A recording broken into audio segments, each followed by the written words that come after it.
This time I want to talk about the tools that are in your toolbar across the top of your screen. We have our undo button. Remember how much we love our undo button? We make a mistake.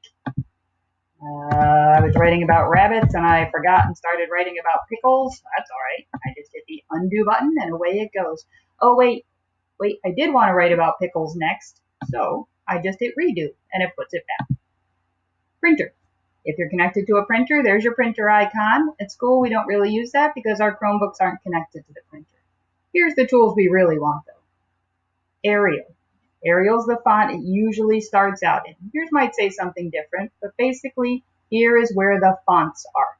Fonts are the kind of writing you're using.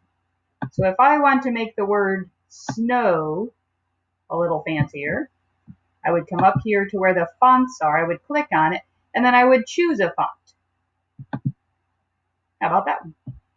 I can also click and slide to select my whole sentence and then choose a font. Maybe something good. I got pretty limited choices on this computer. Let's go with, I like that caveat.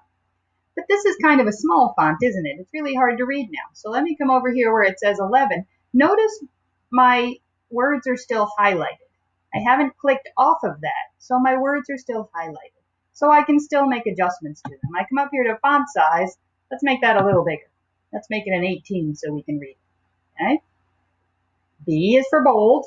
Watch the writing. When I click on the B, it gets a little bolder. See it again?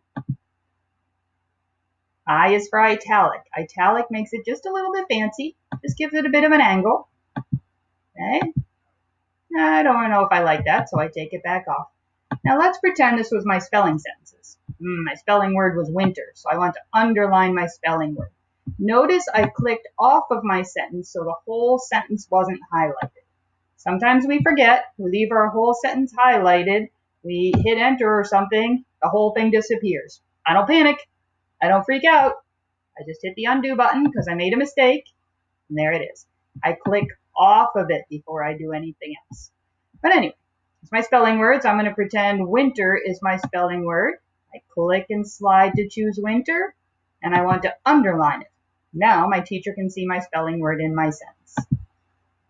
Let's go back to playing with the whole sentence. I click and slide to highlight it. I come over here where the A is. Right now there's a black underline under the A. That means I'm writing in black. If I click on the A, I can choose whatever color I like. Maybe I want my writing to be blue. Maybe I want my writing to be purple. And I click off. Okay? And then the last tool I'm going to talk about right here is the highlighter. The highlighter highlights a certain area of your sentence. If you use the highlighter everywhere, look how tricky that makes it to read my writing. We don't like using the highlighter everywhere.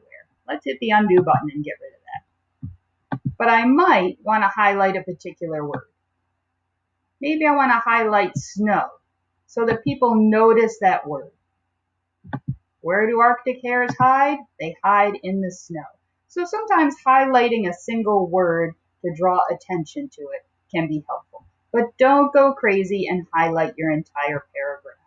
The other thing you don't want to do is choose a kind of writing that's too difficult for your teacher to read when they're reading a lot of essays.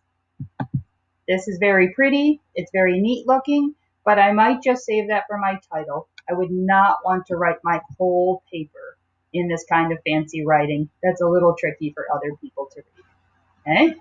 Those are this handful of tools along the top. Check back. We'll be going over the rest of these on another day.